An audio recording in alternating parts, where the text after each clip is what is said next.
Alright, so we're back working on this thing this week.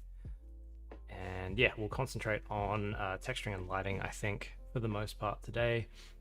Getting some materials assigned onto all these objects, tweaking the environment, getting the lighting looking nice, so that we can take this next stage into Photoshop and start painting over the top to get our final concept. We might be able to get a little bit of painting done today, we'll see how we go.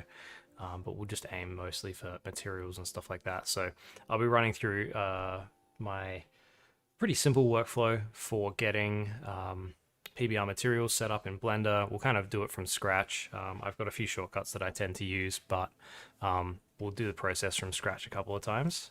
And then, yeah, we'll just kind of jump through and get it all working.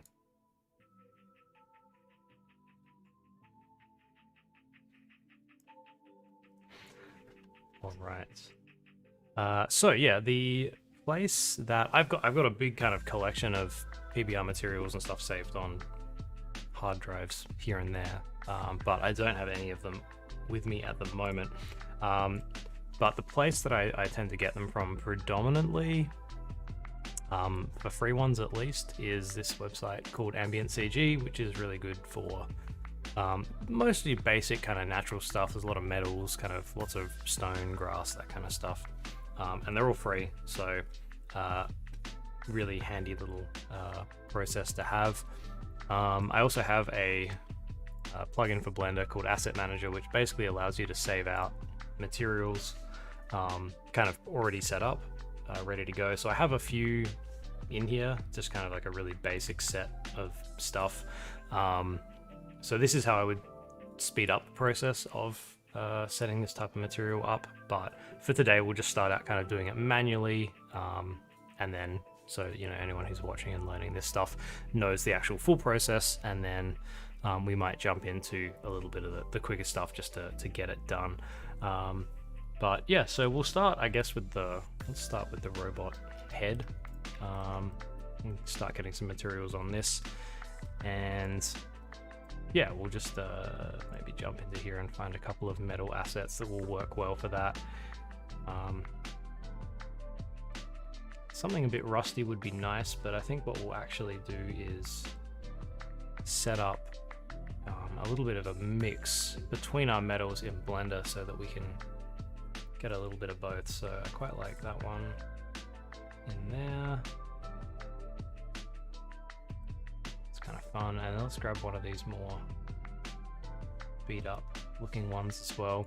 So basically this will just give us a few zip files that we can download.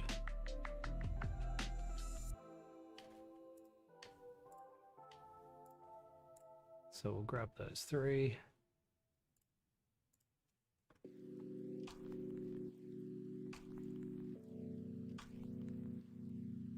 And we'll just put these in a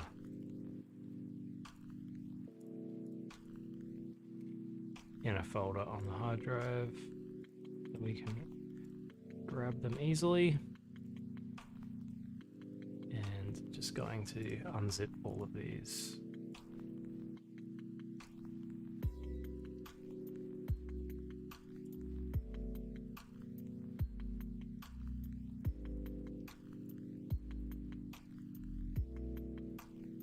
Right, so that gives us, we've got some folders here, and these are just full of different JPEGs.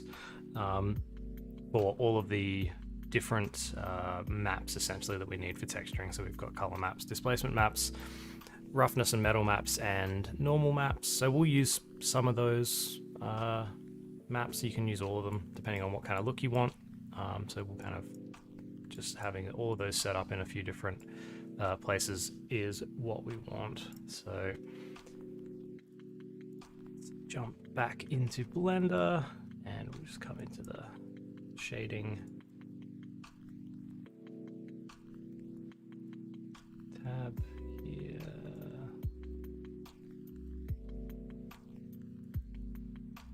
Just rearrange this window slightly.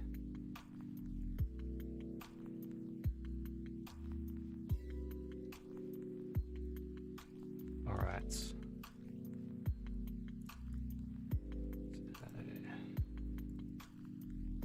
Skull actually already had a bunch of blank materials in it, but we'll make a new material and we'll just call this one Metal 01. And Blender uses a node-based system for its materials to give it a lot of flexibility, which is really nice. And I'm using a add-on that comes with Blender called Node Wrangler, which is in Blender kind of from default, but you might have to turn it on, which gives you a few shortcuts for just setting up materials and stuff like that. So hitting Control-Shift-T, for instance, on this node there will give us the ability to just, hopefully, it doesn't always work, but hopefully just very quickly load in. No, so that's going to be a bit, doesn't want to work for us.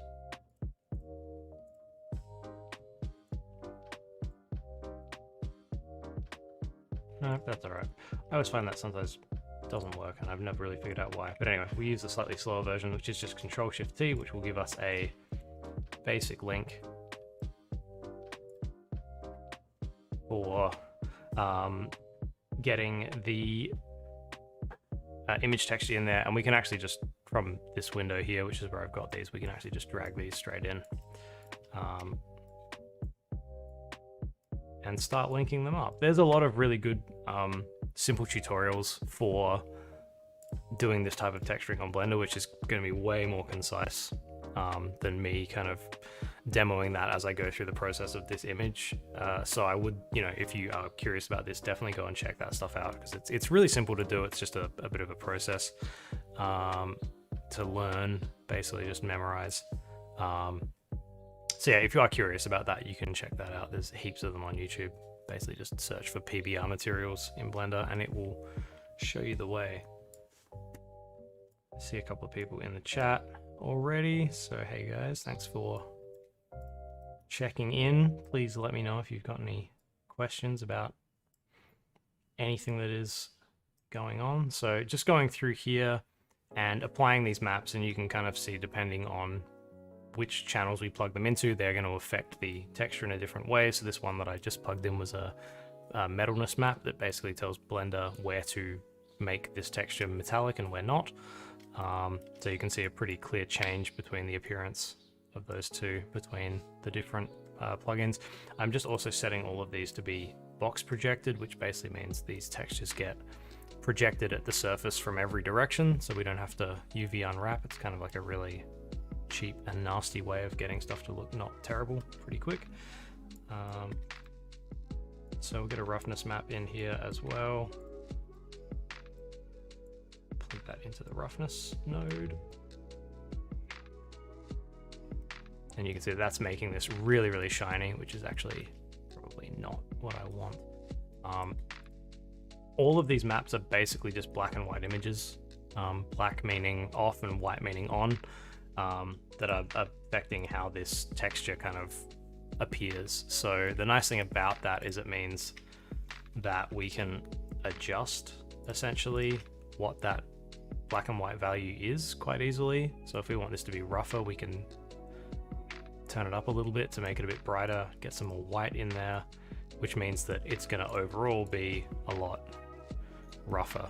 So you can kind of see the difference there. Whereas if we dissolve that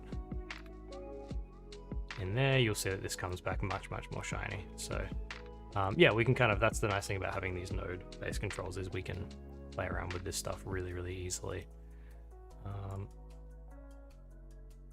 So I'll just really quickly set up a few more of these materials.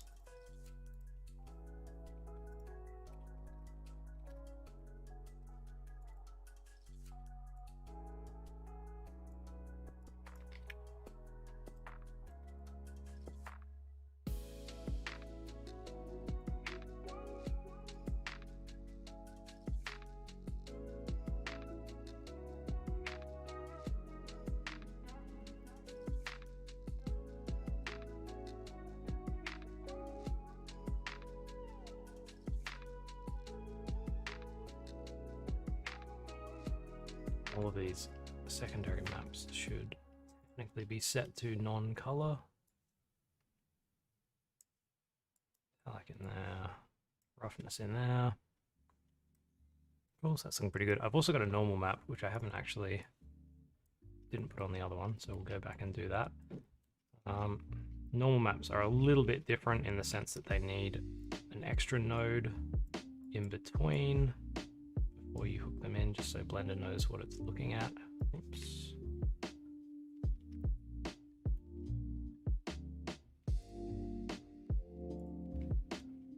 And that gives us a little bit of surface texture as well. Don't think we'll see a huge amount of it in the final thing, but we'll throw it in there just in case. Like that. Now let's just get that third one we downloaded as well, which is a bit more of a gray, and we'll just throw it on here for now. Not really paying too much attention to what I'm putting these metals on at the moment. I'm just getting them all into the scene, and then we can move them around.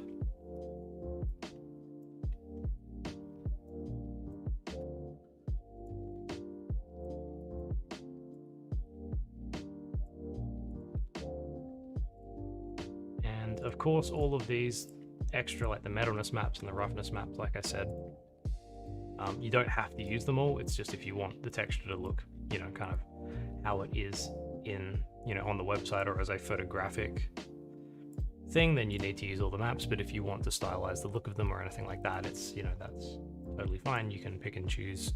You can use a different roughness map on a metal or something like that, you know, just to get it to really look exactly the way that you want.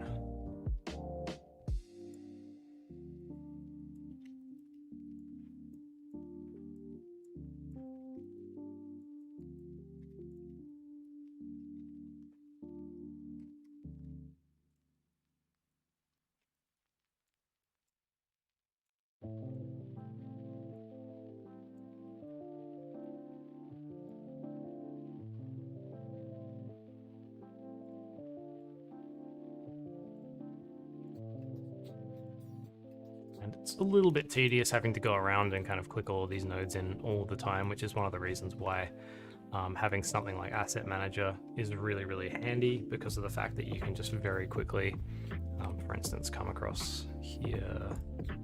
We could select an object and just come down here into Asset Manager, and if we want, say, this metal, we just click on it and it's going to load in for us instantly. Give it a second. Oh, well, this one, sorry, this one already has a bunch of other materials on it. Let's try that again. Select this one here and just load that material in straight away, and it's going to bring in a preloaded metal already. So, you know, that's how I tend to do it when I'm just working for speed, but obviously we can demo the whole process here so that everyone can see it, and then we can start linking or copying materials around. The easiest way to do it in Blender, for instance, if you want to get a material on multiple objects, we'll put it onto a couple of rocks as well, just so you can see the process. If I want to copy this material here to these other objects, I can select all these other objects and then make sure that the active selection, or the final selection that I make, which is this one in orange, is the last one. The last one I select is that, and it's going to make it the active selection. Then I can hit Control L and then link materials, and it will basically copy that material across to all of those other objects. So that's a handy way to do that. I'm going to make this rock. I think I should have a rock texture in here somewhere.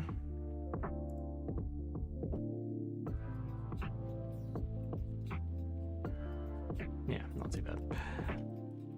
Cool, so yeah, pretty quick really to be able to go around and just get all that stuff sorted out.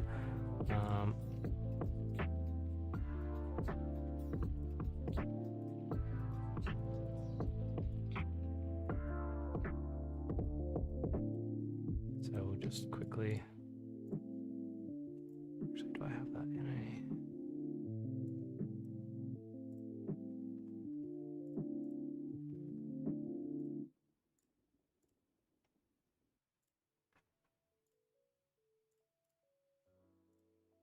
Nice, I do have most of those in their own collection, which is nice.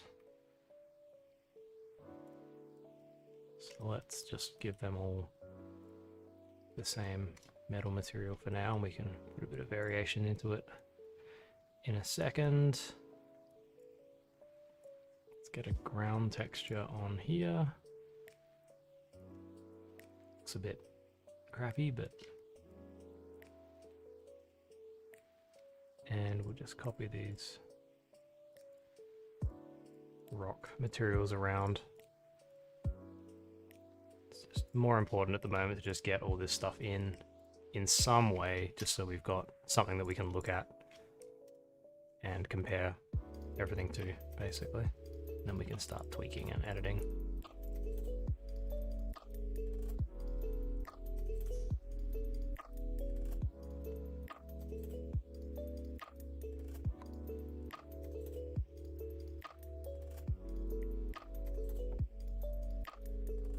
Are there any essential Blender add-ons that I would recommend? So I think there's heaps, really. The ones that I use the most are Heavy Poly is number one, which is kind of like a weird exception because it's not, for me, it's not so much an add-on as an entirely different version of Blender, because it does change so many of the ways that you interact with Blender. I learnt it because I was shown it real early on, and it made sense to me, and so I kind of learnt it, and now I can't really go back. I was actually talking to some people today exactly about this who were looking at trying to learn Blender from scratch, and like my recommendation was actually to learn it without Heavy Poly because of the fact that it is, all the resources on the internet will not be talking about things like Heavy Poly, and so you have to make that adjustment. Because I'm so deep into it, it doesn't really affect me anymore, but I can imagine if I was just starting out that would be pretty frustrating, to have to try and do that kind of mental arithmetic every time you wanted to figure something out. So yeah, I would say Heavy Poly is great, but probably, I don't know, maybe don't start with it. If you're doing hard surface stuff, which I do a lot of, then Hard Ops and Box Cutter are very handy. Hard Ops is super useful. Box Cutter is good in a lot of ways, but I use a lot of Heavy Poly's Boolean stuff as well. A really small add-on that we were using last week, so if you missed that stream, you could go back and check that out in the VOD section, I guess, on Twitch. Is one called Cablerator, which basically allows you to create cables really quickly between objects just by clicking, and you can do a bunch of simulation and all sorts of interesting things with the cables once you've got them. It's a very small plugin for a very specific reason, but it's incredibly useful. So there's that one, and then Asset Manager, which I guess also plays into your question, Jaden, is I use the external one, the one that you can buy, not the one that's built into Blender. The one that is built into Blender is kind of, I've not looked at it a huge amount. It's still very much in beta because it's part of version 3, I think. And it seems slightly weird in the way that they're doing it. So I'm not really sure if I'm on board with that. But we'll have to see. I'm waiting until it's actually properly out to have a look at it because I don't want to muck around with something that's not really ready yet. Yeah, for the material stuff, it's super useful. I find it really handy. Like, you can preload materials into Blender as well, so they're there when you start it up, but that does make your startup file kind of heavy. But yeah, definitely having a selection of materials in here. I haven't updated this in a while, and I kind of keep meaning to because I don't have a huge selection of materials in here, but it is very handy.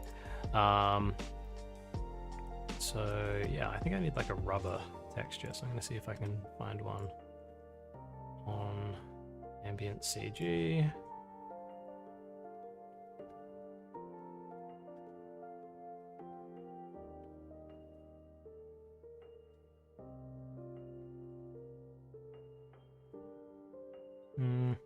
No rubber, maybe pipe. No, that's not.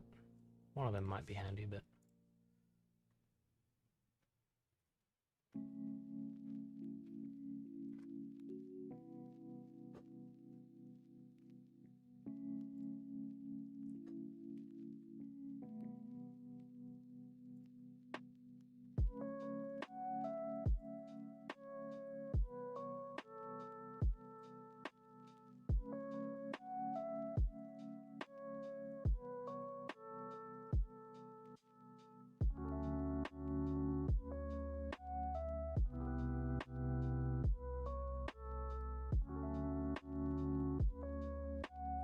maybe we can just grab a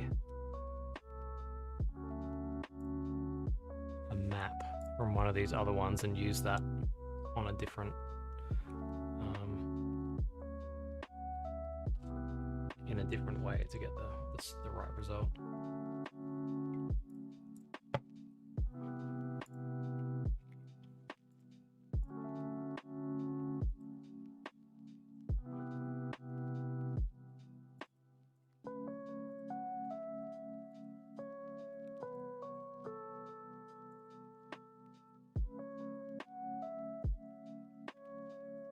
Alright, so let's make a new material here.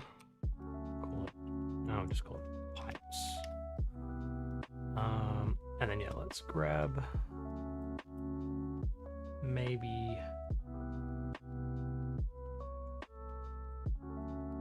and grab this. We can actually like copy stuff around. So I'm gonna grab the base color of this. So we can just click on this node and go Control C, come back to this object here and go Control V and just click that back in. So we'll plug that in so we'll get the same base color, oops, as the other one. But we'll just make it a little bit darker. So I'm just hitting Shift A here and then S straight away to get into the search menu for nodes. Type in hue to get a hue saturation node. And we'll just use this to kind of darken that down a bit. And then we'll grab the, not sure if this will look good, but we'll grab the roughness map from this office panel thing. So I'm just grabbing this here. We'll use that and we'll plug it in and see if we can manipulate that into doing what we want. So you can see we get some, I mean, that's interesting. What we might actually do here is we might convert this to a mesh because it's currently a pipe. And then what we'll do is we will do that. We'll actually unwrap this. So we'll mark a seam there and then we'll unwrap that. And we'll do a bit of UV editing here.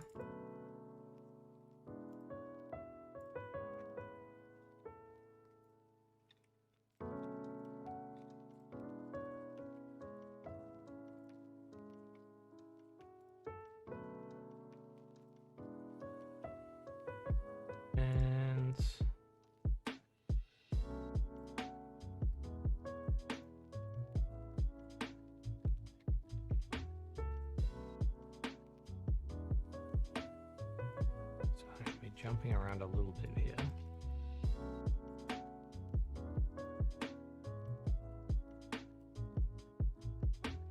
Actually, let's do, so we're going to use UV coordinates for this one.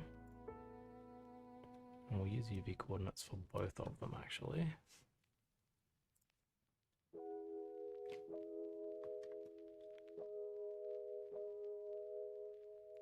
And that will enable me to get that nice kind of shiny strip there. Yeah, which should look pretty good. So we'll have to convert all of these to mesh and unwrap all of them. It's a bit of a pain.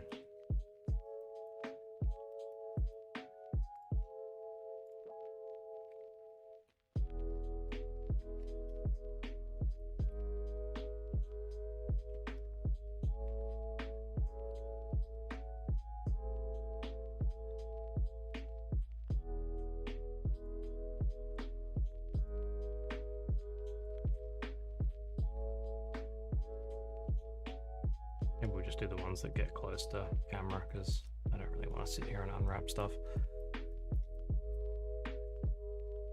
Cool. And then the other thing that I'll do, because this is something that I think will look kind of cool, is we're going to edit this particular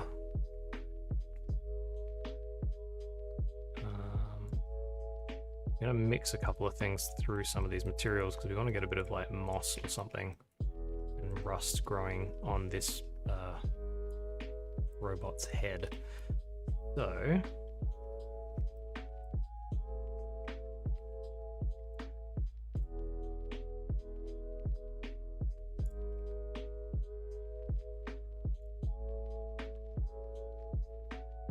what I'm going to do is I'm going to grab a section of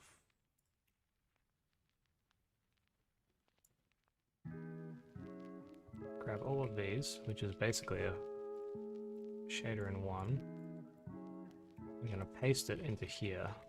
So now we've got the grass and the metal both in one shader. And we're going to mix these two shaders together. Oops. So Control Shift right click between two nodes will give you a mix node. And then what we need to do is this mix shader here, which is the node that mixes these two things together, has a factor on it, which basically lets me switch between, got half a second to compile, either the grass or the metal or somewhere in between.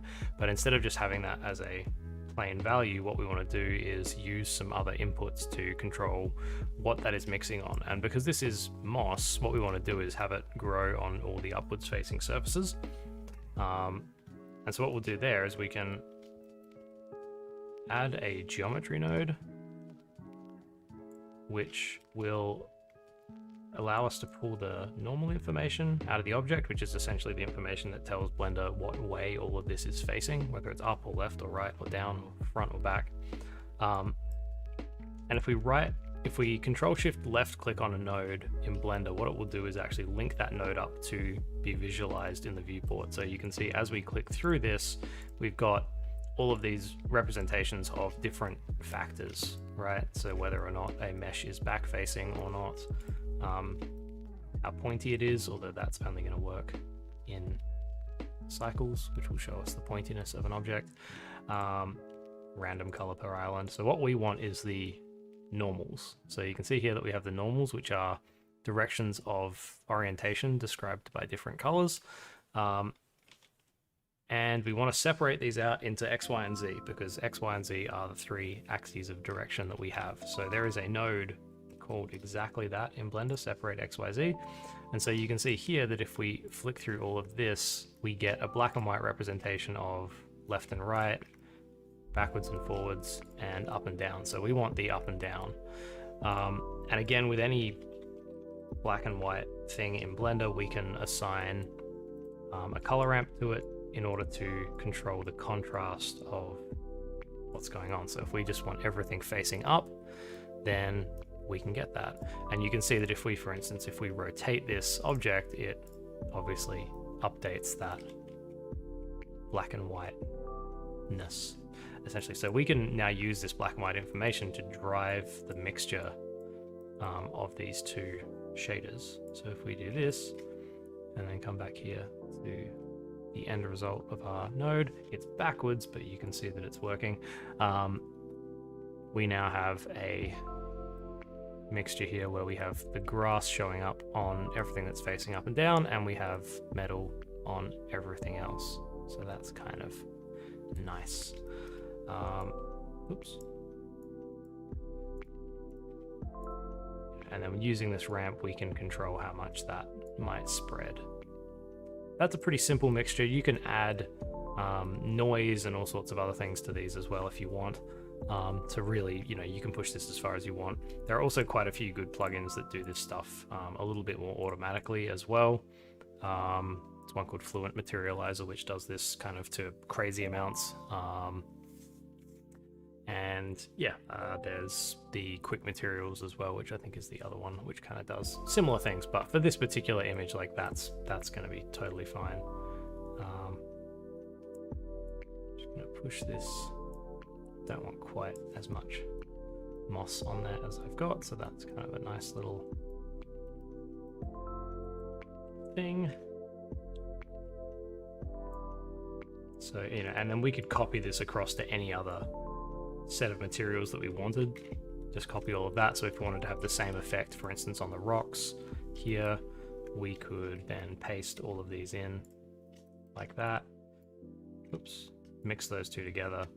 And then again, use the same color ramp here to drive the factor for that mix. And again, that's probably going to be backwards, but we just swap those two over.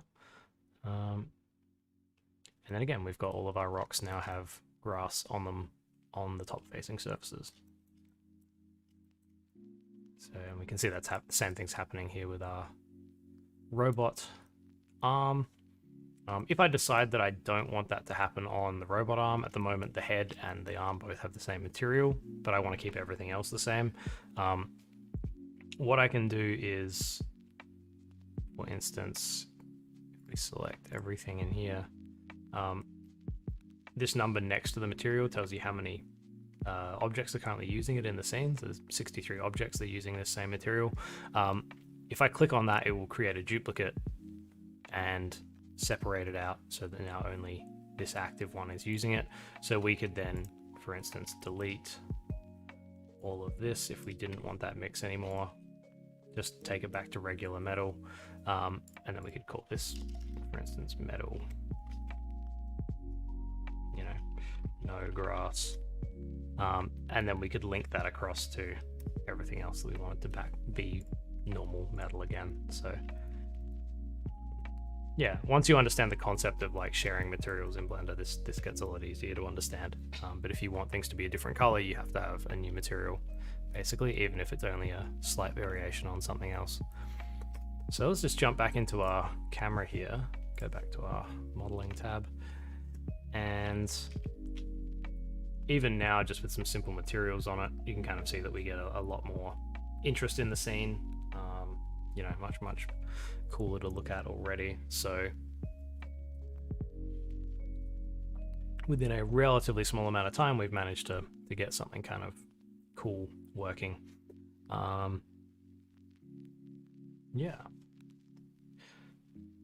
So, oh, and speaking of handy plugins, another one that I use all the time is Physical Starlight and Atmosphere, which basically gives you really quick access to very realistic lighting and environmental stuff. So I've already got a sunlight in here, so currently we now have 2 suns in this scene, but what that plugin will do is just give you all of these controls for atmospherics, which allows you, I'm going to turn off the sun from it. Just take this back to material view so it's a little bit quicker.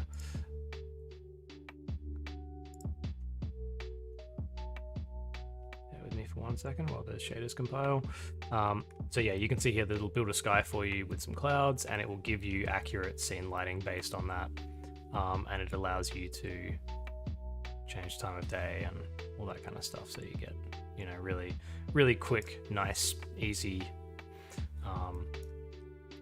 sun and atmosphere stuff, which is really cool. Like I said, I tend to turn the sunlight, the actual sunlight from that plugin off and use my own because it gives me a bit more flexibility, but you know, either or, doesn't really matter, they both work. But that's a really handy one to know about.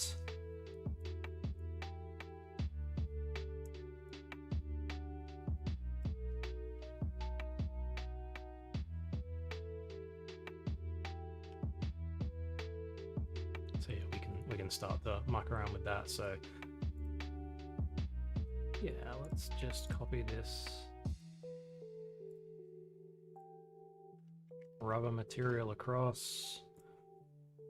And there, we're definitely going to add some more lights into this scene as well, because we need to get a bit more variation in the lighting, but coming along pretty well. The other thing I'm going to do to this metal material as well is do one more little mixture in the shading to get a little bit of grime and stuff into the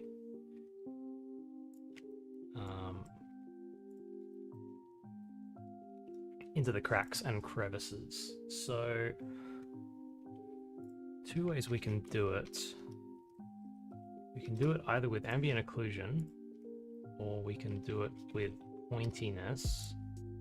You just have to, I think I'm going to do it with ambient occlusion because I think that's going to give me a better result for this particular image. But we'll just have a look and see which one looks better.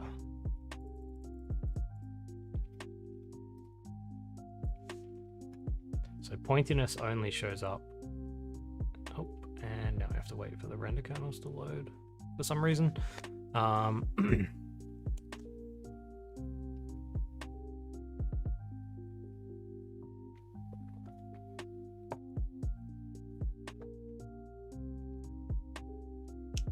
Is that the... Yeah, there are clouds in Starlight Atmosphere now, which is cool. They're not amazing, but it's better than nothing. Still sometimes better off just using an image plane for the sky if you want something really interesting in the background, but it's a nice little touch. They don't cast shadows, unfortunately. But yeah. Sorry, I have to wait for this render kernels thing. It hopefully won't take too long. For texture painting, what's the difference between Blender and Substance? That's a good question. So, I mean, Substance Painter is specifically made for doing surfacing and texturing. What I'm doing in Blender here is pretty simple. I'm not doing a huge amount of mixing of materials and stuff like that. It's really just using these PBR materials to just plaster things on very quickly. Substance is, it's a suite that is designed for baking out a lot of the maps that I'm using, right? So for instance, the metallic maps and stuff like that, you can use Blender to create these PBR sets of images. Also, Blender would, Substance is kind of designed to be used as a texturing suite for things that have been UV unwrapped, which I'm not doing. So they're very different. In a way, what I'm doing here is not a replacement for Substance Painter. If you want to get into texturing and surfacing properly, then you want to learn something like Substance Painter. You don't necessarily just want to stick with something like Blender. It's just not the same thing, essentially.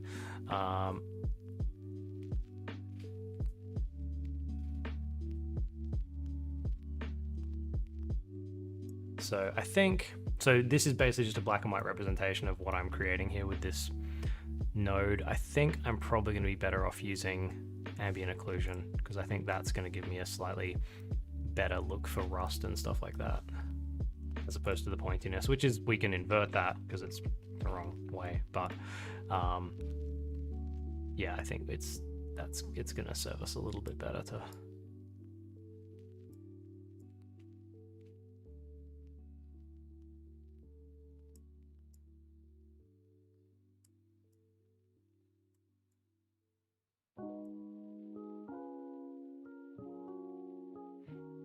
Yeah, no, we'll use the ambient occlusion for now. So yeah, same thing, but what we're going to do is get a really rusty metal, and we've actually already got one here, so I'm gonna copy all of that and come back to here.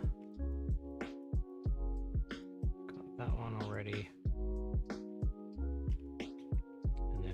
Paste in this one as well. So we've got basically three materials here, three shaders. We've got a regular metal, a grass, and a rusty metal. And we're mixing the grass and the regular metal together, and then the result of that, to clean this up a little bit, I should probably group these, but we need to mix those together as well. And then to drive that mix, we're going to use the ambient occlusion. Whoops. That, and then we'll use this. That's going to take half a second to...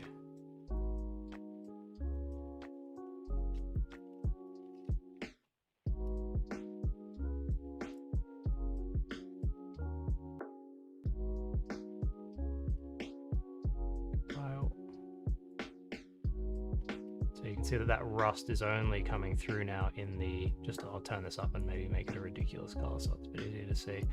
So just make it purple. We can see it's only coming through in the areas where there's ambient occlusion, which just so happens to kind of replicate where rust and grime would build up as well. So again, we can tweak the strength of that as much as we want. And then we'll get rid of that hue saturation adjustment. You have to just let this compile every time we do it, which is a bit annoying. But I think we'll put a bit of a brightness contrast adjustment in there.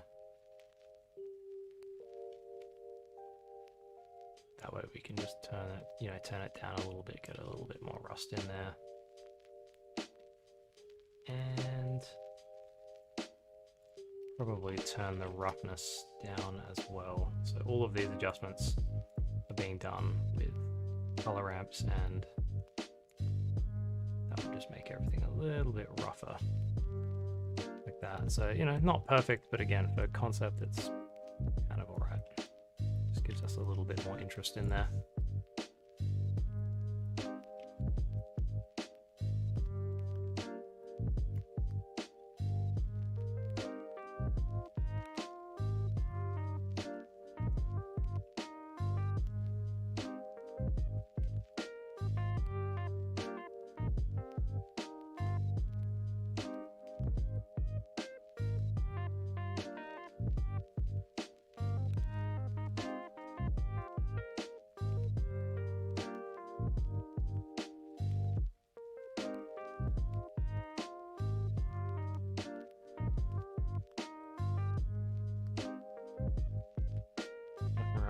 Of our sun here.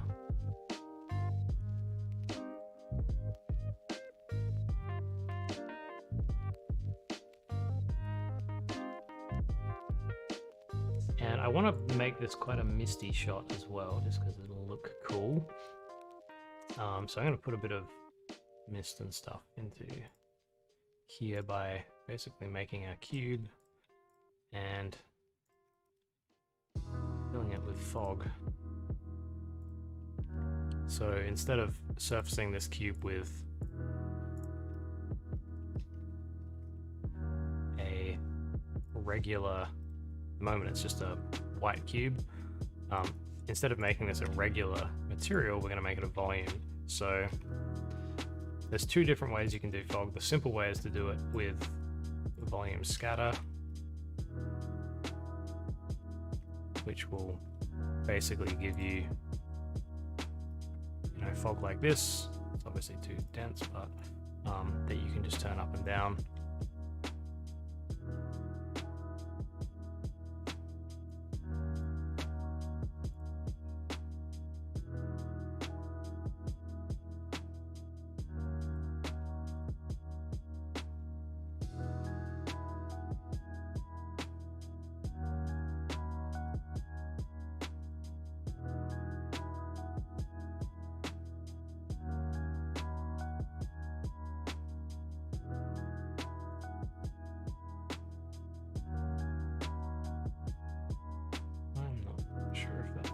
Working though.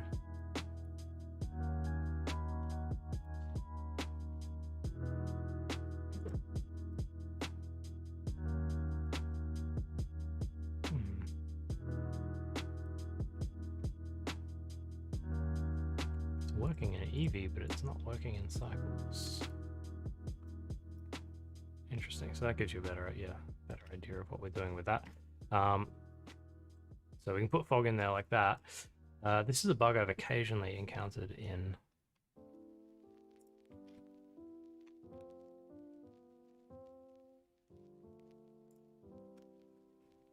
Blender where it doesn't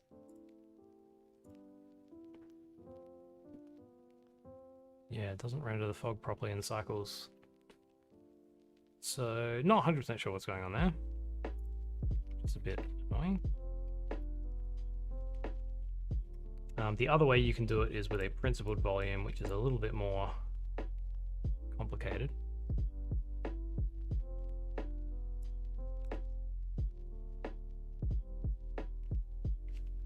Yeah, so this is...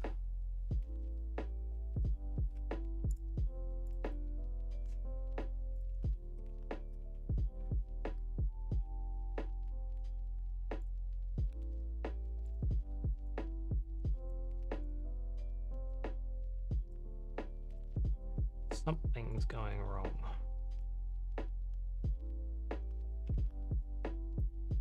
At the moment with that, but that's alright because I probably won't do too much surfacing with the fog enabled. Sometimes you have to reload your Blender scene and that tends to fix it, but we'll see how our mileage goes with that one.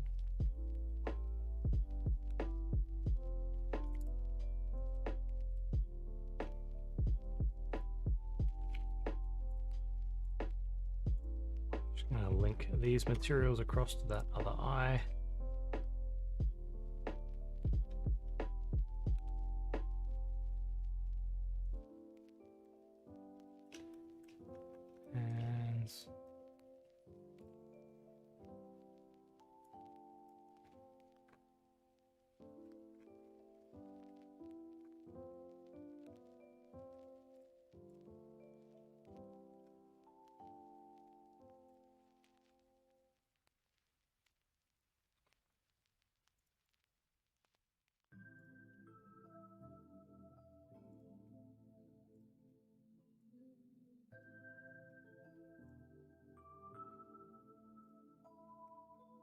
Just turn the quality of our shadows up a little bit here.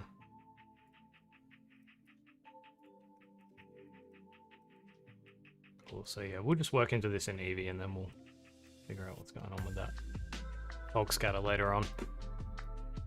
A little bit of extra lighting in here.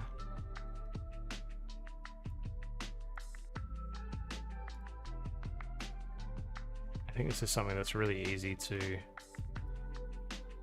neglect sometimes when you're making scenes like this. I think people kind of forget, especially with outdoor scenes, people kind of forget to light them dramatically.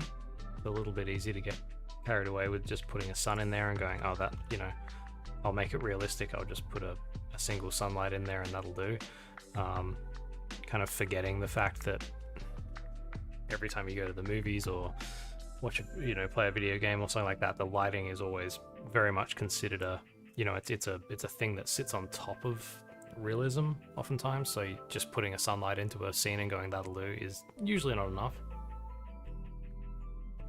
Little rim lights, little kick lights and stuff like that off to the sides are usually, you know, required to make a scene look dramatically interesting.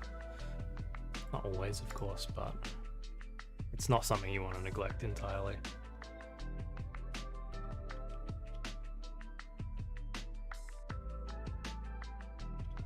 Cool. So we want to get a texture for the trees as well. So first thing I'm going to do here is actually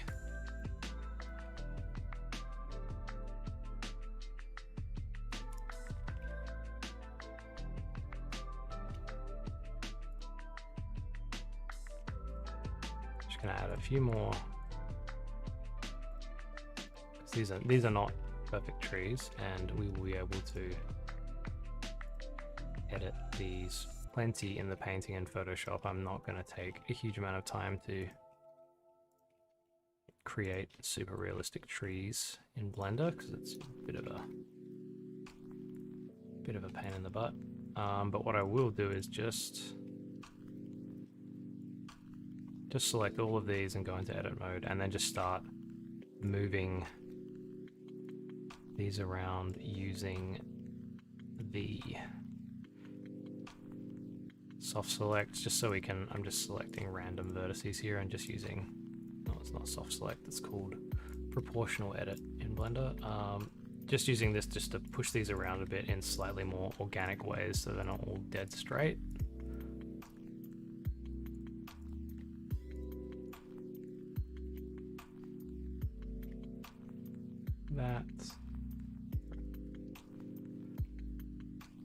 All of these, so just adding edge loops to these so they're obviously possible to move around.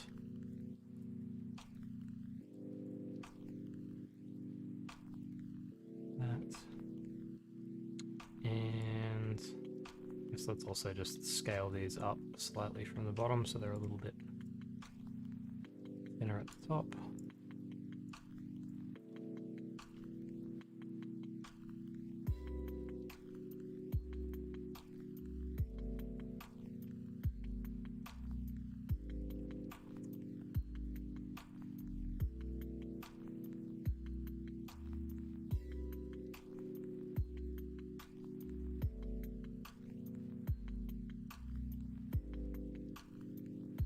I think, yeah, one thing that I didn't realize for a long time with Blender is you can actually, all of these trees are separate objects, but if you can select multiple things in object mode and then go into edit mode and edit all of them, you know, at the same time, which is kind of nice. So what we'll do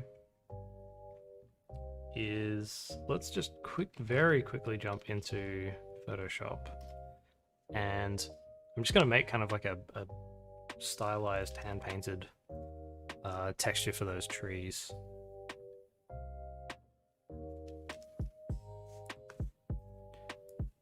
Oops, why?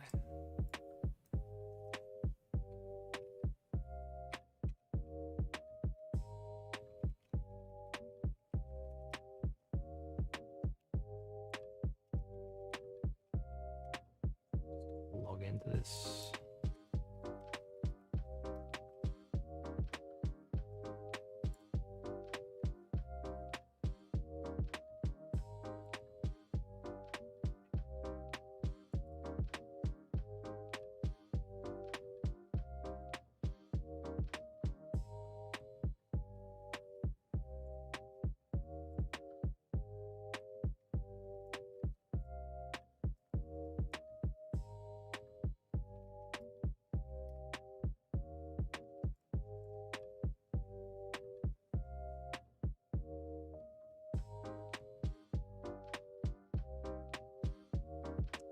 I'm just jumping onto Google here, and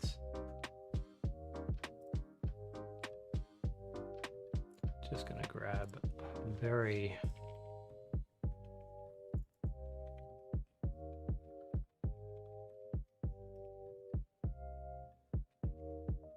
crappy little texture like this. What we'll do is just very quickly turn this into like a slightly more stylized tiled version of itself. So just come through here, maybe run this through. No, let's run it through a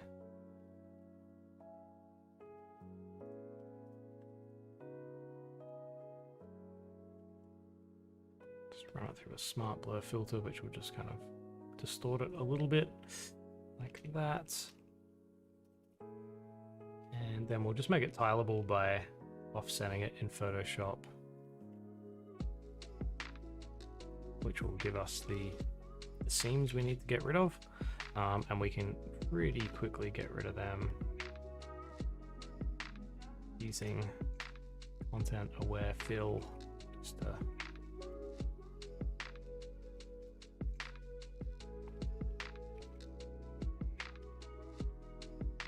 get rid of some of them, and then we'll just paint a few little our own kind of abstract bits in here, because I want this to be kind of nice and swatchy, I guess.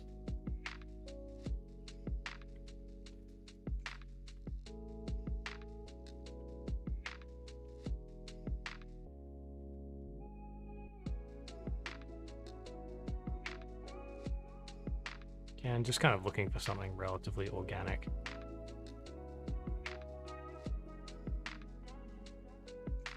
Then we'll just run the offset again, just to put it back to where it was originally, and just continue that. That'll give us something nice and splotchy. So let's just save that as a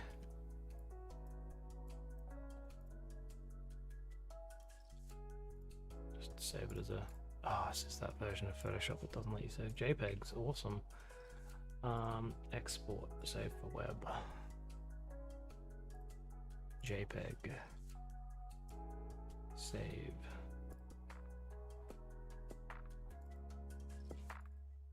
Let's call this birch bark. Done. Excellent.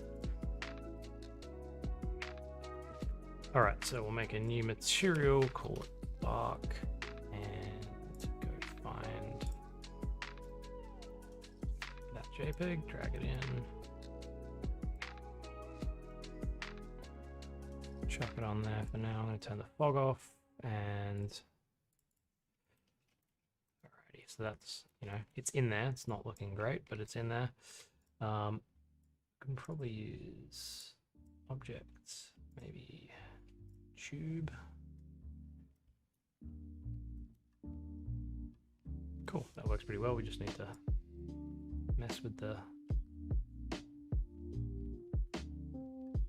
Z-scale, and then we've got a perfectly good kind of birch tree bark out of Photoshop that we've wrapped around there, so we should be able to copy that onto all the other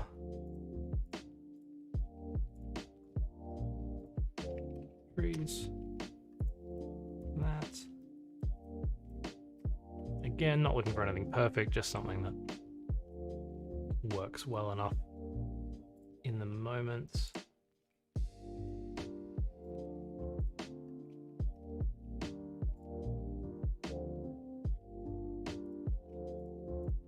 I make all those knuckles the darker material there. Will work a bit better, and I will actually make these ones the same as the one that does have the moss on it, because I want a bit of moss and rust on those ones. Maybe that one too.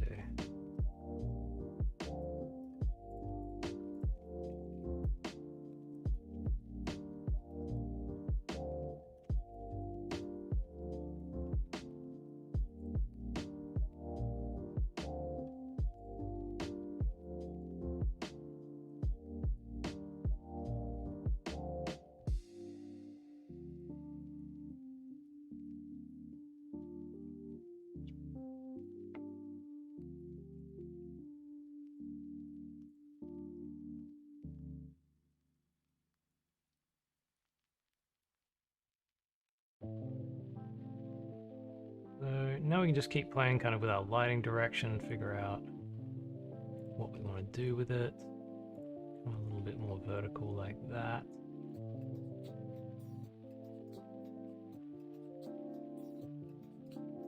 That's actually quite nice. I like that kind of, that shows the eye socket a little bit more interestingly, I think. Depends, I guess, if we want to do like a nighttime shot or a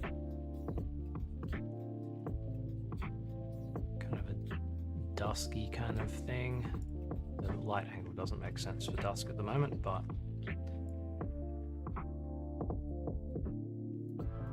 slightly more dusky sky.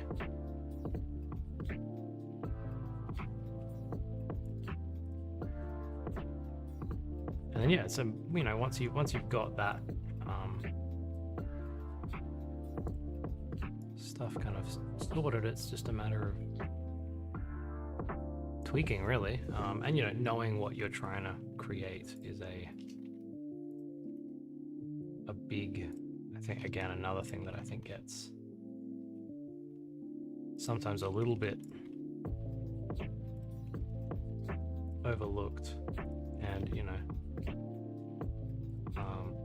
I always find like just having a set mood in your head for what you want the image to be doing is really important. Doesn't necessarily mean you have to know exactly what it's going to look like, but having a mood in your head that you're trying to hit is generally the thing that I'll go looking for if I'm struggling a little bit to kind of get the right thing happening. I'm going to replace this ground texture. I'm not a huge fan of that. So let me just see if I can find a better one. I don't think I've got any other ones in here. Oh, they do actually have a...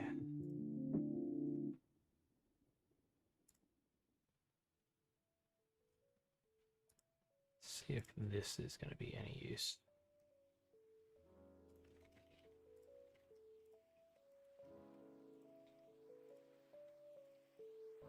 I think, if I remember correctly, that this will displace itself at render.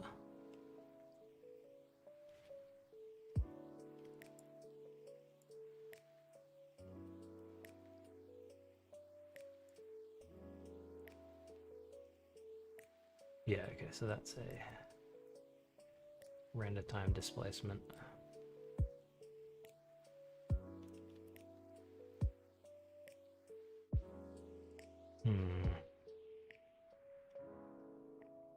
Okay, put him over there for now.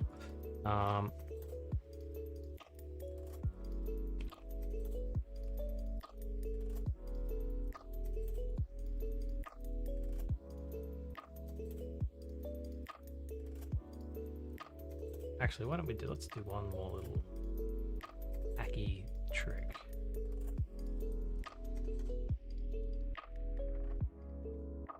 Because it often results in something relatively fun. So I'm just going to go and find a... Actually, I might have... I don't... Damn it. I'm just going to find a relatively interesting ground texture here. And we'll use that to displace some geometry, because that's always a fun little technique. And see if we can make a slightly more interesting ground plane that way. So bear with me for 1 second while I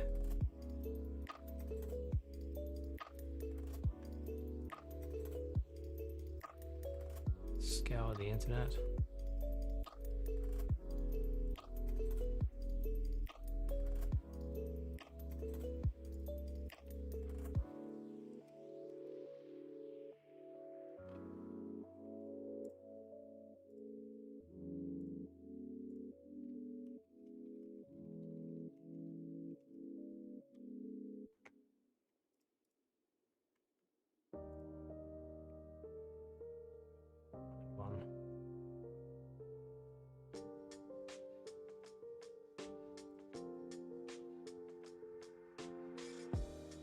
Ambient CG, and we can actually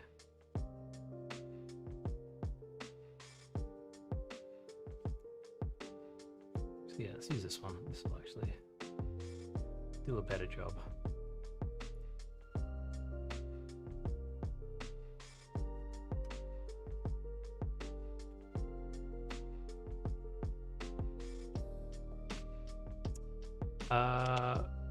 Just catch up on the questions, I guess, while we wait for that. Why didn't I save that bark image as a PNG?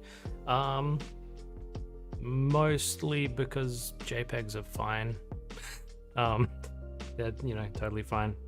I've never really, gotta say, I've never really understood why people fall in love with PNGs. They're great for some things, but they're heftier.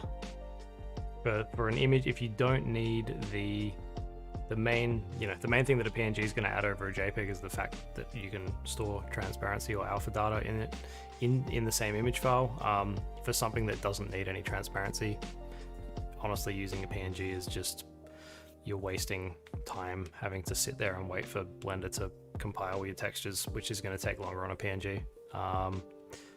So yeah, really for this kind of stuff, it's not, we don't really need to care too much about having all of the image data all of the time. JPEGs are faster, so that's basically why. And if anyone can tell the difference from back there, then I'll give them a shiny dollar. All right, that's downloaded. Just move that into my little texture folder here and unzip it. So it's that one there. So what we've got here is a relatively interesting ground texture. And yeah, what I'll do is... Cool, alright. So, I'm just going to duplicate this ground texture and we'll come up here and make some stuff. I'm going to delete all of this extra stuff here, so we'll just take these things. And we'll just subdivide this a couple of, maybe one more time.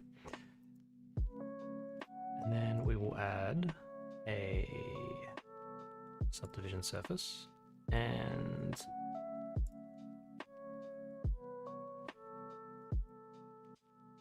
put that on simple for now. And then we'll make a new shader here, so we'll call this one, delete that and go new, and we'll call this ground plane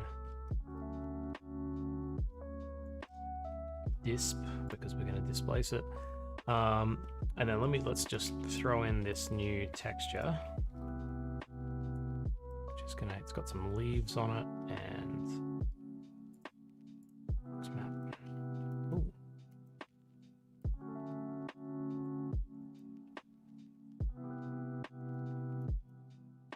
Actually, no, we will need to unwrap this, won't we?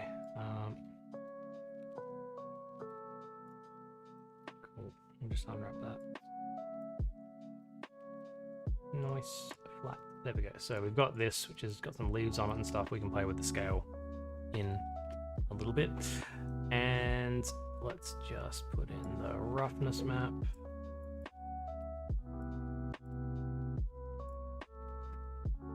And we'll put in, it's got an ambient occlusion map, but we don't need that. And then we could displace this in the shader, but we're actually going to displace this in the geometry. So in order to do that, we need to make a texture for this object and we need to direct it at a displacement map. And just to show you what the displacement map looks like, it's basically this. So it's kind of, you know, white is up and black is down. And so basically what we can do is get Blender to push this geometry around according to that map. So we will come in here to displacement, we'll make a new texture. And we will add in that texture an image. So down here in the texture thing. Gosh, now I have to find which one it is. Ground 20 displacement, that's that one. Mapping.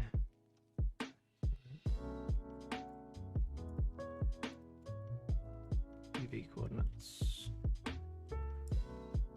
And then by turning the strength up and down, we don't have enough geometry in here to do it accurately yet, but this at least shows us that it's working.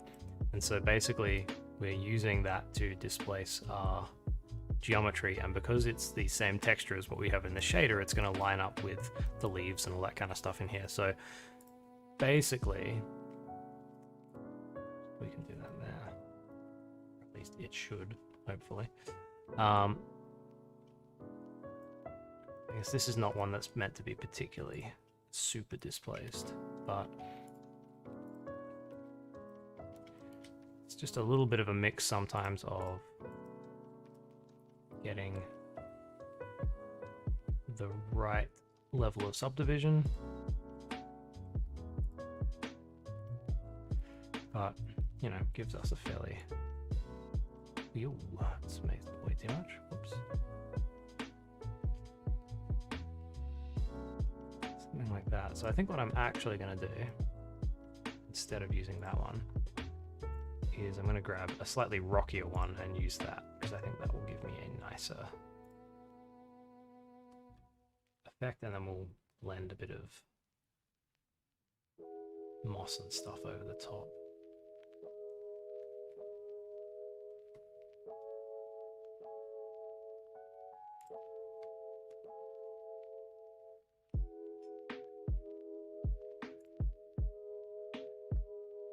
Cool, so I'll just download this other little thing again, so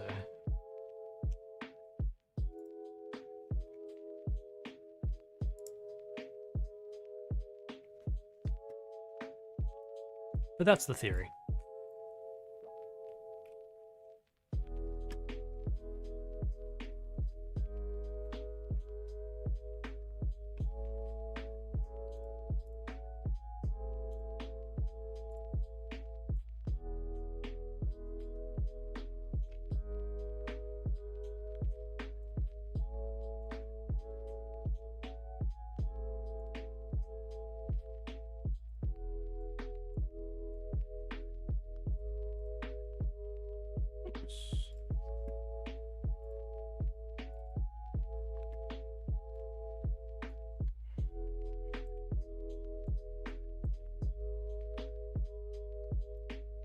Alright, there's a nice rock. Let's get a normal map in there as well.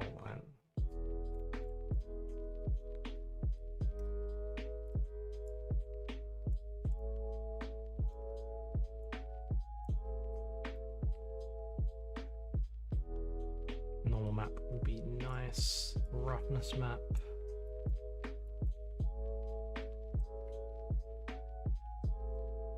Well, it's probably a little bit too shiny, but we can muck around with that later. And then let's put a displacement in here again. Cool. Come to the texture, new texture. Let's load the displacement into the file so it's there. Rock. 6 displacement. Coordinates, UV. Strength, just to see if it's working. So there we go, you can see that that's now pushing that geometry around in the same way that the texture is basically being applied to it. So, and if we add a couple of subdivisions to that geometry, we get even more detail, so we can basically turn that up and down as much as we want. What I tend to do if I'm going to use this as a something in a scene is basically I might actually create a couple of little versions of this. So we're going to subdivide that. Let's move that up. Subdivide it before I move it. Subdivide that a couple of times as well. And then I'm just going to move all of this up, making a little bit of a random dome like that. And then we will apply same material and we will copy the modifiers as well. Also do through here, which will then displace this one the same way. And so now we've got a nice little kind of rocky mound that we can use as well. We can kind of insert that into the scene wherever we need it. And what I'm going to do here is actually, I'll keep these as masters down there, just underneath the world. And I'm just going to apply the modifiers to these to just bake that geometry out. And then these are going to be, they're not that heavy actually. We could probably leave them as they are, but if they're super heavy, what I'll usually do here is just decimate them down as well. 5, and do that a couple of times because that will just give you something a little bit more usable. Like these are totally fine, but this one's a little heavy. So if we, for instance, decimate that a few times down by half, then we get something a little bit more nice. And the decimation in Blender is usually pretty good, that it'll, if you've got any really noticeable planes or anything like that, it's actually quite good at allowing them to stick through. So we could bring that in a few spots just to get a bit more interest. That one's not actually going to do much. to be honest. But this one, for instance, we could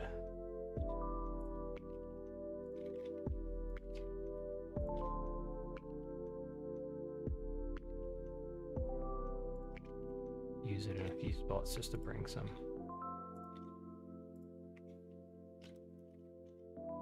bits of rock and stuff into the environment. And again, with this particular,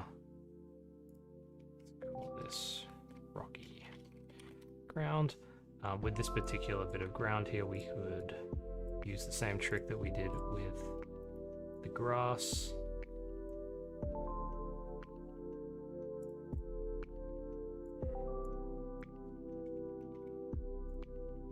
And mix that together with that. Geometry. Separate X, Y, Z.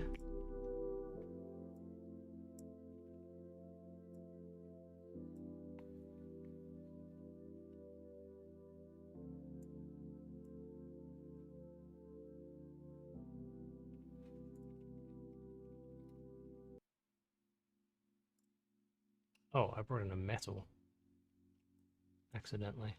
Whoops.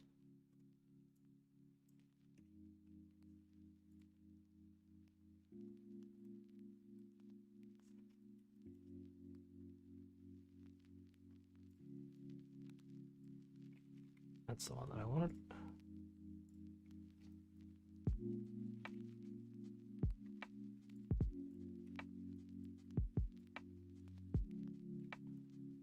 Ground, that's the ground. That's what we want. Whoops. All right, and then again, we can use the normals of this to just mix in a little bit of grass as well. We'll see how this looks, but yeah, so we get something a little bit like that. Looks a little bit. There we go. Shade smooth. Shade that one smooth as well. So we get, you know, just like these nice little pieces in here that we can bring in.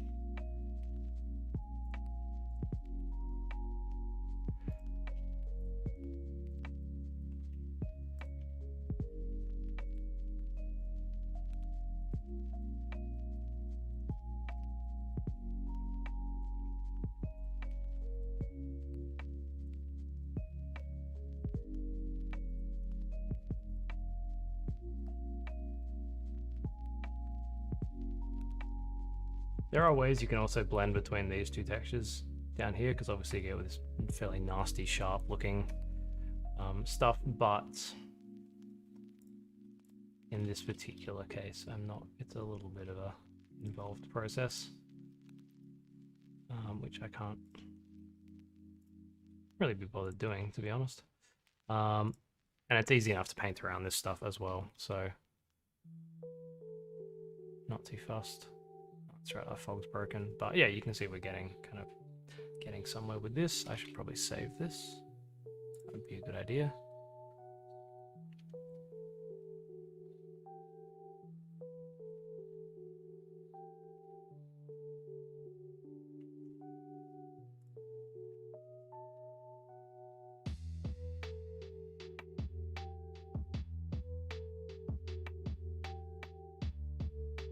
And you can also, with things like Quixel and Megascans and stuff like that, you can grab a lot of, if you want to, you know, build a lot of organic scenes or something like that, you can grab quite easily assets for like boulders and stuff like that that have all been photo scanned. So what I'm showing here is very much like, I guess, like the manual method of doing this. There are quicker ways to do it. But I think it's always good to know these techniques so that if you ever need to do anything really specific, it's easy enough for you to do. You're not particularly reliant on other people's tools or other people's kind of assets, basically. So for like with Megascans, a lot of that stuff is fairly recognizable. It's been used a lot. So if you go and reuse a lot of that stuff, you're not necessarily adding a huge amount to your own design work, you're just reusing other people's perceptions of things, which is sometimes okay, but sometimes it's not what you want to be doing as a designer, because you want to be able to bring your own kind of thing to these types of pieces. I have not heard of the blended add-on. I might have to look that up if that makes that process a little bit simpler. Although to be completely honest, most of the time I just do my texture blending in Photoshop. I just paint over seams. It's still the quickest way that I've found to do that stuff. All right, I'm gonna just quickly see if I can fix this issue we're having.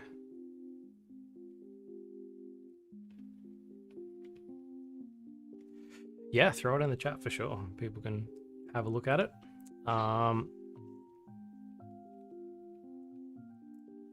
See if we can fix this issue we're having with the fog not working properly. So I'm just gonna start a new Blender file here, and just because yeah, it's as far as I can tell, it's just a bug, and I don't know what causes it.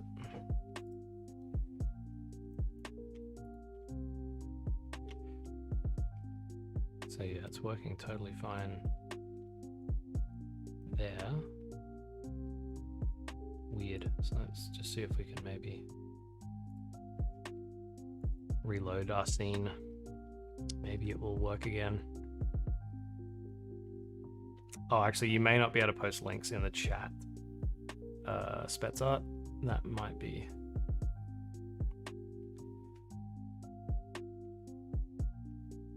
Might be why that's not showing up.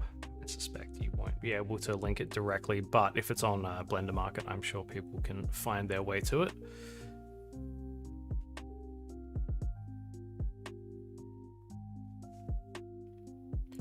Alright, so I'm going to delete fog cube that I do have, and we'll just let the shaders all compile. And then yeah, I do have kind of a pre-made fog cube ready to go.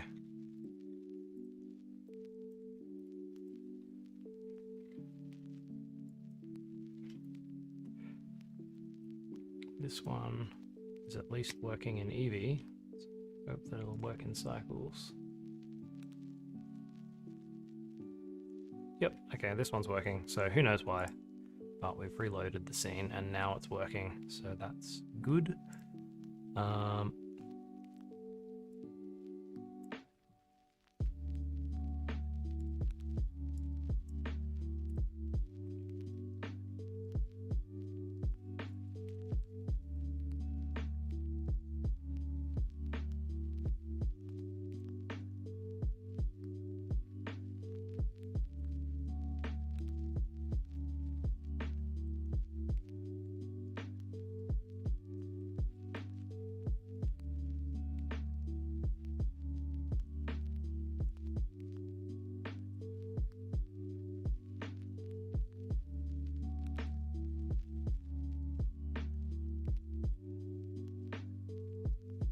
So this particular fog setup also has absorption in it, which is a little bit more realistic. So basically as light gets further away from our eyes or from the camera lens, it gets absorbed into things very slowly as well.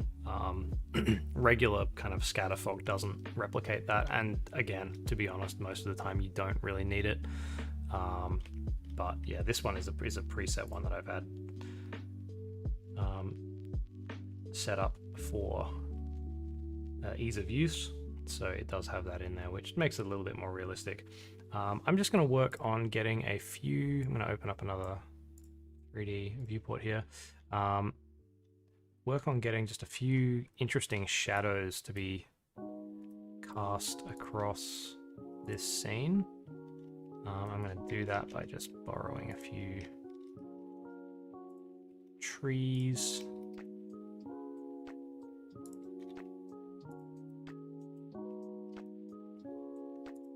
And just merge them into a single object.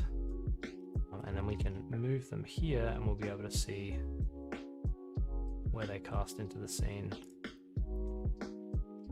A little bit thicker so there's less light between them. Just because I want to cast some shadows across the foreground here.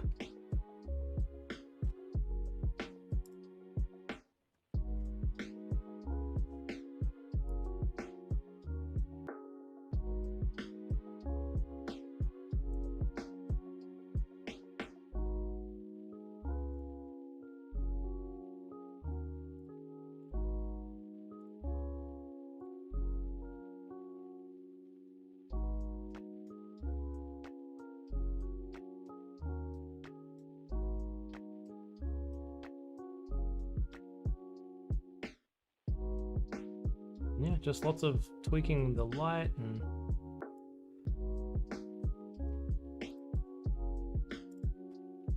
it's all a bit fiddly, really. Whoops, that was the wrong number. But again, this is not a step you want to skip, because if you kind of rush through this stage, when I first started doing 3D work, I was always rushing to get out of 3D and wanting to paint heaps, but you've got to just make sure that you're getting all of this stuff kind of like done and correct. I do also just want to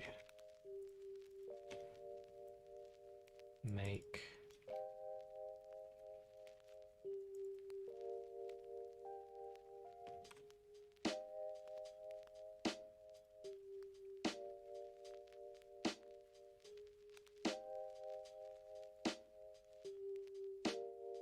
maybe a couple of other little bits and pieces down here in the front, just to show that this thing's kind of fallen apart a little bit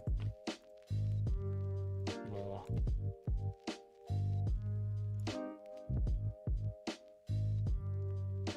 Maybe put a few more cables falling out of it.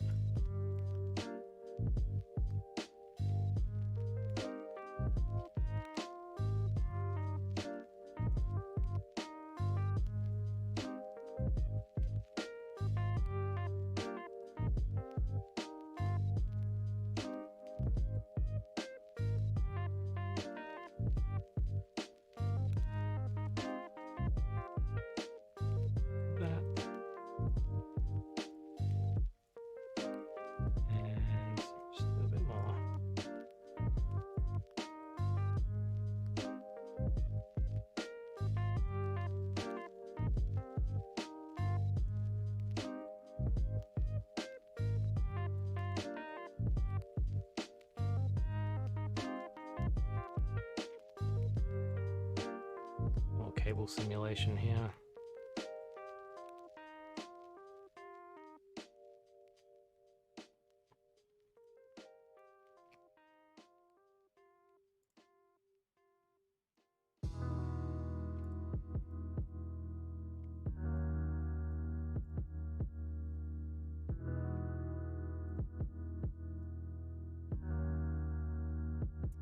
This is just a personal project, Harry. Really, so I mean, it's something I'm doing for the stream specifically. I knew I was doing the stream, and so I just kind of had to come up with something, I guess. But yeah, so this, if you missed it last week, this robot head was something that I'd already made for a class that I teach, and so I had that as a, you know, I was like, okay, I need to do something for this stream, so I don't want to. I only have, you know, about 7 or 8 hours of actual working time on the stream to get this stuff done, so I didn't want to do anything that was going to take too much extra time. I'm going to turn these cables red.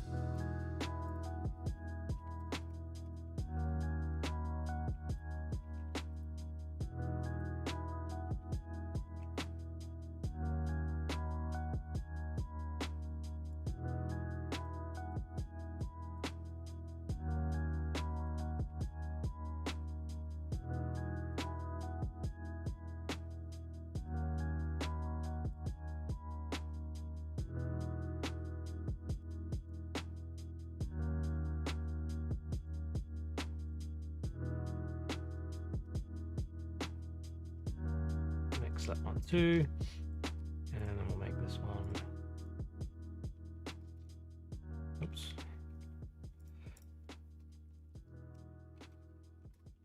Make that yellow.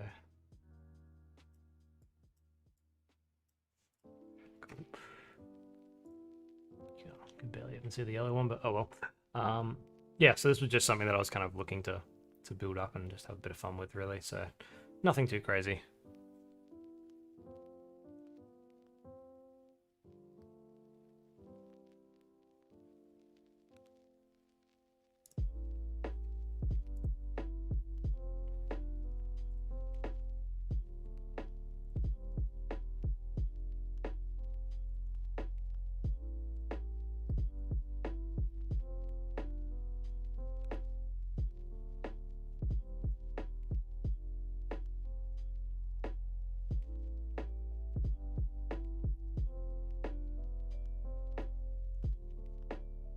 I think there's just one little, come in here and just grab that,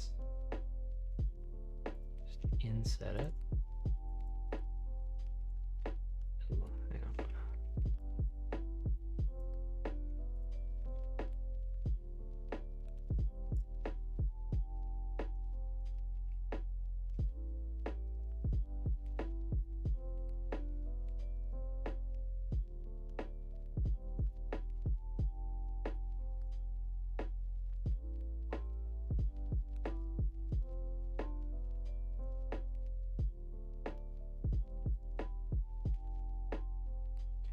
Gonna make this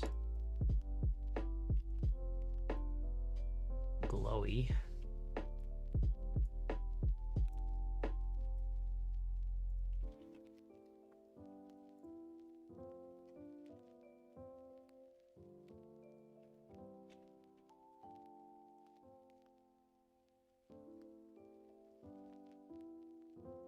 Cool, got a little bit of that in there, a little bit of menacing story in there, I guess.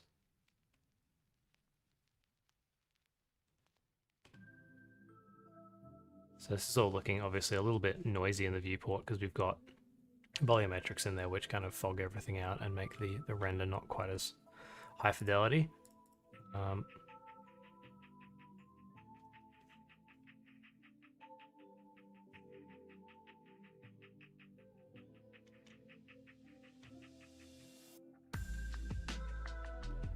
So yeah, just kind of looking to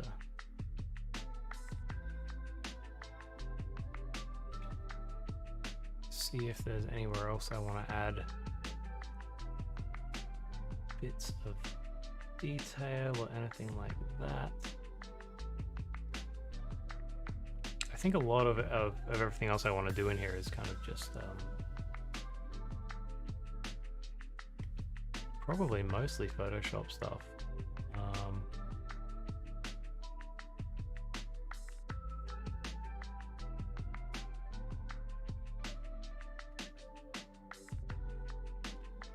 Might add another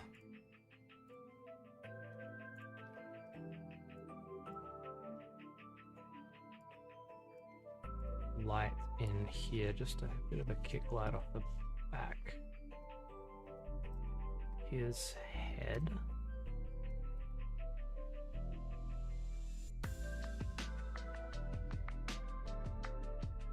So again, this is very much an unjustified kind of light in here. I'm thinking much more about kind of just getting interest and into the lighting rather than realism necessarily. There's a lot you can get away with as long as you're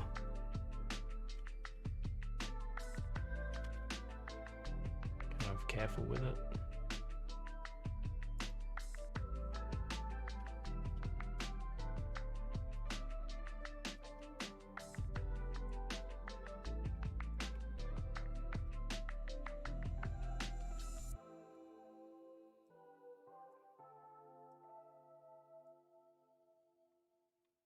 light in here, just bring a bit more light into the front of his face. It will have to be...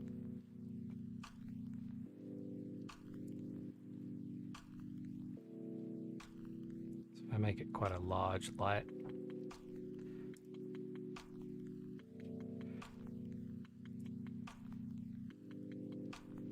Give it a bit of color so it kind of melds a little bit more in with the environment. We can kind of get a little bit of extra.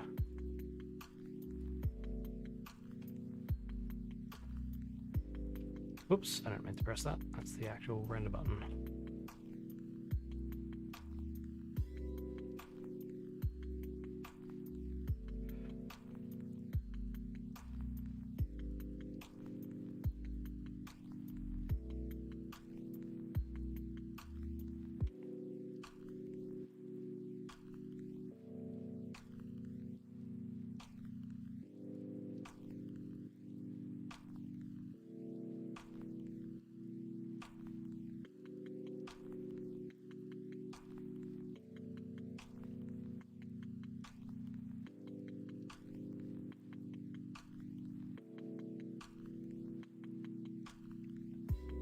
Around with my volumetrics a bit too much though. Yeah, maybe we can just do that. We'll just do that in Photoshop. Do it in... Awesome! We crashed it. Welcome to Blender.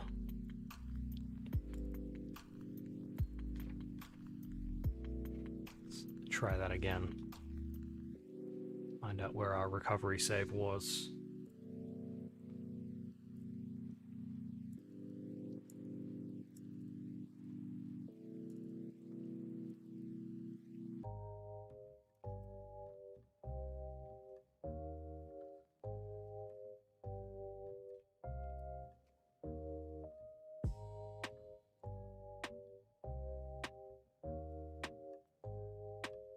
Lost a little bit, but not too much, just some of that lighting stuff.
So we'll just save that again, just in case.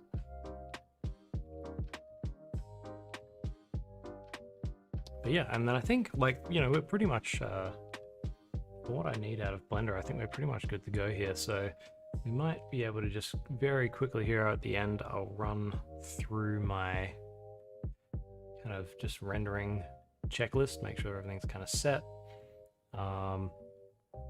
And then yeah, we won't waste any time in the stream with actually rendering it, because that's just sitting around and waiting. But yeah, we'll kind of have it ready to render, and then next week we can have the render done and we can just jump straight into Photoshop and start painting. And then we've got, I think, two more weeks to go, so we'll have 2 sessions in Photoshop, painting into this, adding in all the extra little bits of detail we need, finessing stuff. We want to get that kind of, all those crows and those birds in there kind of flocking over the top of this ruined robot. And then yeah, we'll have hopefully a nice little piece at the end. Take a while to save here.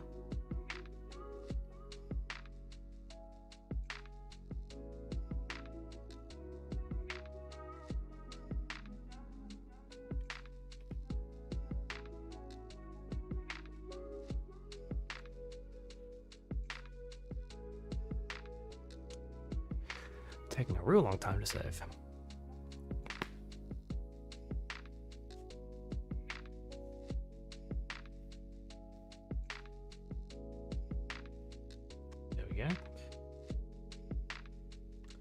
Alright, so like I said in the first week, I am using a custom build of Blender here called K-Cycles, which is just a kind of optimized version of Cycles. It doesn't really change any of the actual settings that you might want to play with, other than you can kind of just chuck it onto highest render. But probably for the render, we probably want to, it's probably overkill, but we'll just run it with 512 samples. For the denoising, we want to make sure that's turned on, and we want to be using optics for that because that's the best one. For performance, auto tile size is on, but I'm actually going to turn it off here. That's a K-Cycle specific thing, which stops it from rendering the entire screen at once, which I find annoying. So if you're not using K-Cycles, don't worry about that. Auto tile size up here is another one of those it's in the box with Blender, but you have to turn it on things, which just automatically calculates the tile size you need for your given preference, right? So 256 or 512, if you've got a decent graphics card, will be fine, and then it'll figure out the fiddly specifics of exactly how big those tiles need to be in between. Spatial splits and persistent data are both turned on, which is what we want. So we're pretty much good to go with that for the cycles render. So like I said, we won't actually bother rendering this on the stream because that's just boring. But that's pretty much all you need for a cycles render in there. The other thing that I will do here and just kind of run through the process of this is also getting a render out that will give us ability to kind of cut these pieces up in Photoshop and have separation between all the pieces. So if you set your render engine to Workbench, which is Cycle's kind of internal viewport renderer, you can basically set it up to render out something that looks like this, which will give you kind of really easy to track colors, flat colors for all of your objects, which is super handy. So that's pretty simple. It's as simple as just going Workbench as your render engine up here in the properties tab. For lighting, you set it to flat. For color, you set it to random, and pretty much everything else is fine. You can often find that these get a little bit too pastel sometimes. Can be a little bit hard to select in Photoshop. If you want to tweak that, you can just come down here to color management, set it to use curves, and then you can just kind of up the contrast like that, which gives you much nicer, easier to manipulate kind of tiles. Make sure you turn that off before you do your actual beauty render though, because that will apply to both, and then you'll get a super high contrast render and wonder why. But yeah, and then basically by doing that, it's very simple. Let's just make our resolution a little bit bigger here. Very simple when you do actually hit render and crash Blender again, which is super fun. You will get, hopefully, a better result. So being a bit crashy here, which is annoying.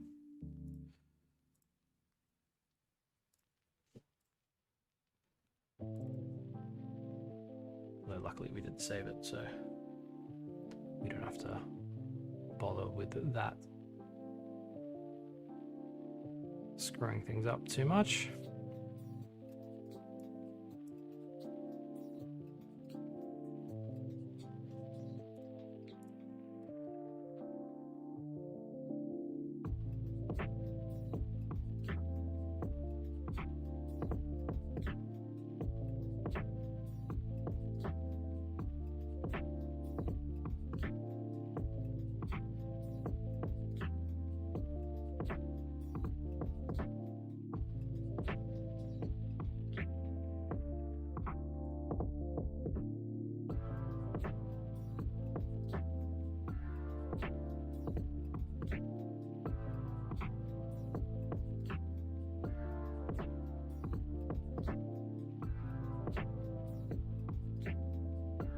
So yes, aside from our render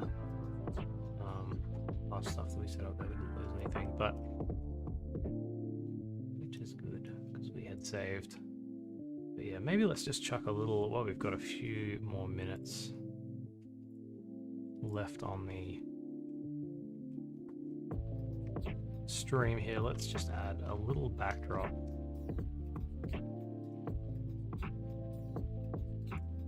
into here as well.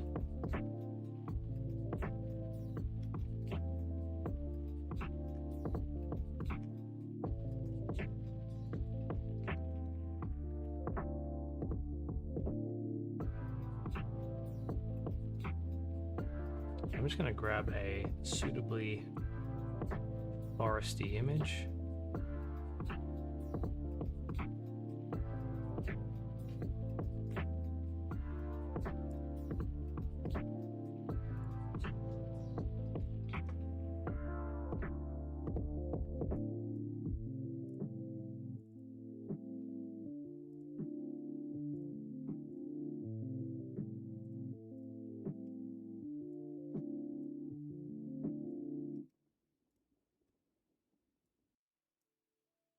We've got this one here. Oh, that's come through real small. See if we can get that a little bit bigger.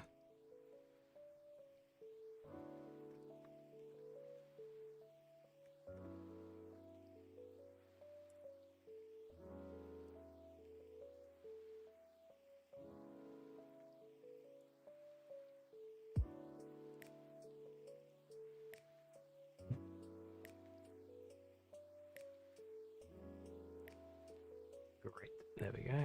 It's a bit better. So yeah, what we can actually do is apply that as an image on a plane in here.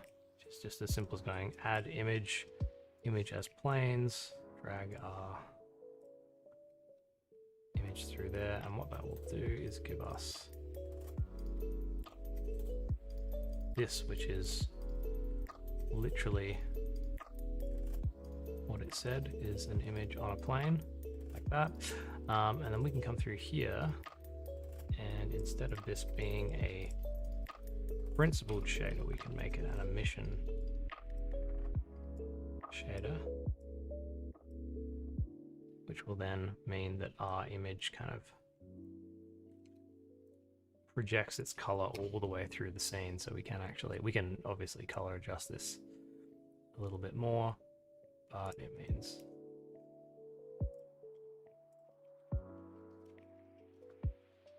we now can basically, whoops, that is not where I meant to put that. Throw this into the background, and then we can just use curves on here to just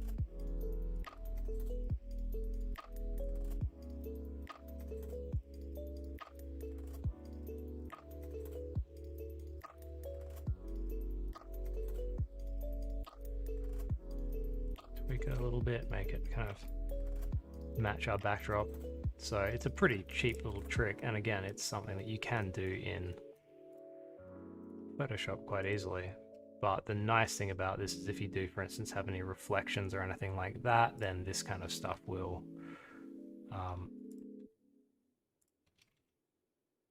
maintain itself and actually show up in the reflections and things like that, which is kind of nice.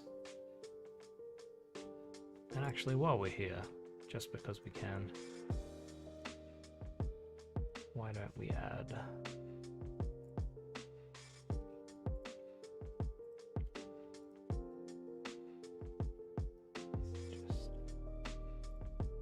let's go into the modeling tab so we can actually see what we're doing. See if we can add just maybe a little bit of a stream or something like that. So I'm just gonna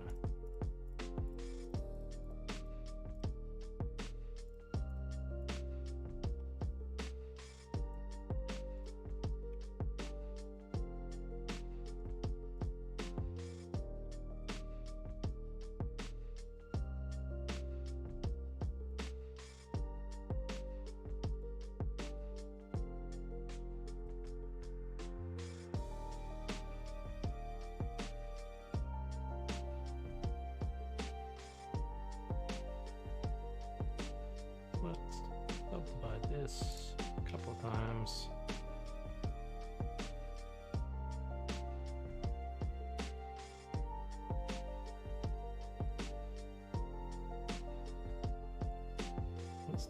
both of these into sculpting mode.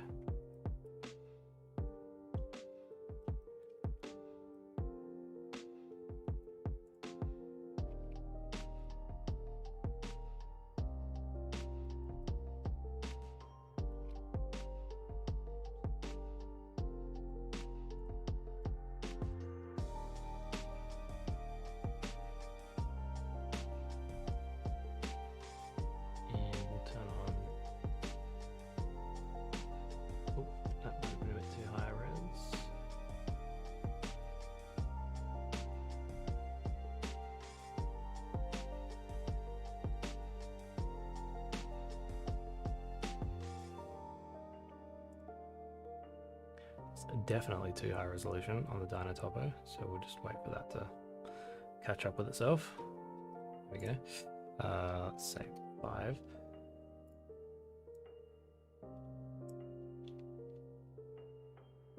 Come into wire mode so we can. Oh yeah. Whoops. Oh, that's still way too high.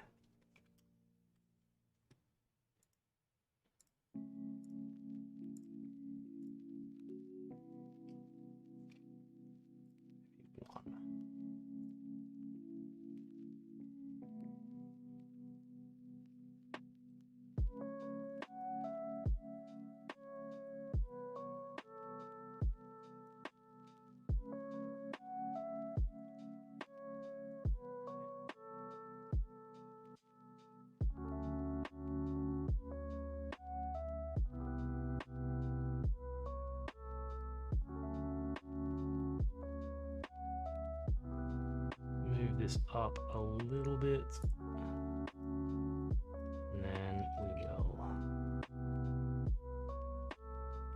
push it back down just around where the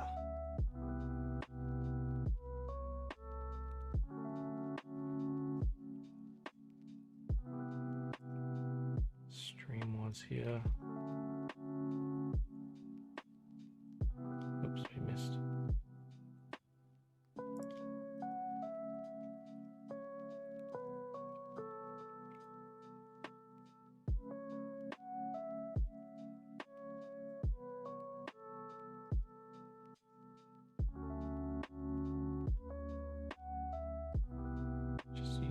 Create a little bit of a move this out.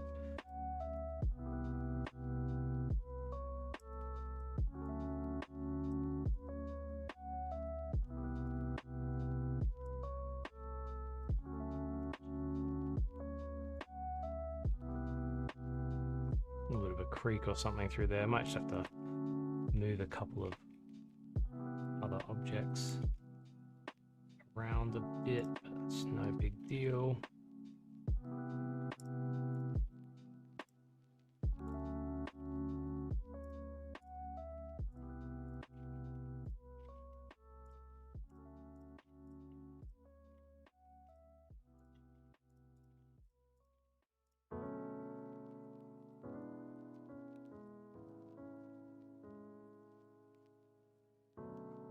And then modeling here.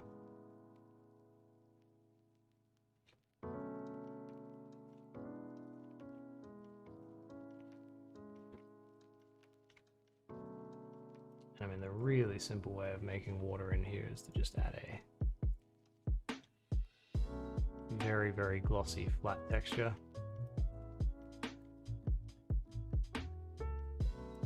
No roughness.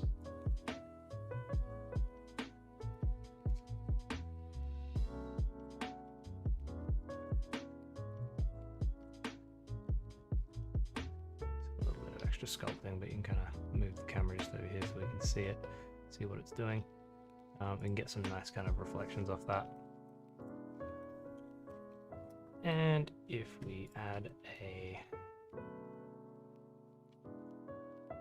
noise to a bump map,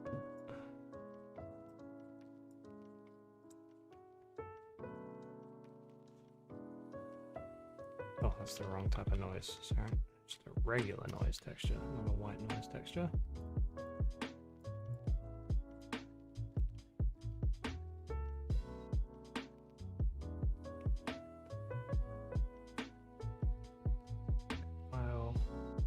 the scale up like that.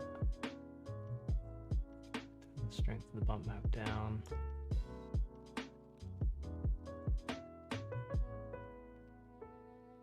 Get a pretty decent kind of cheap water effect like that, so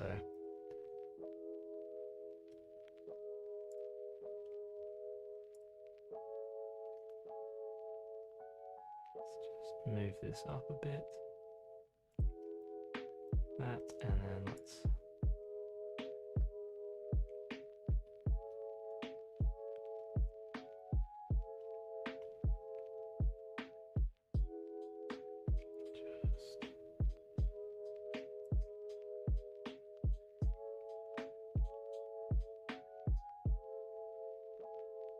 sculpt this down again once Blender untangles itself.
There we go. Better. Move this camera back to where it was originally. Yeah, that's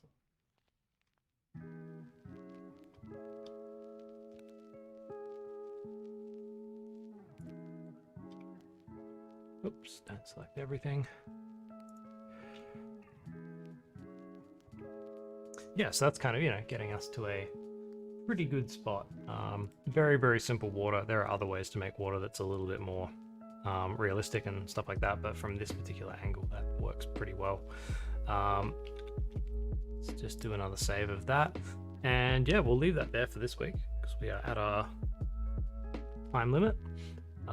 But yeah, next week I'll have this rendered out and we will just jump straight into Photoshop and start painting, I reckon.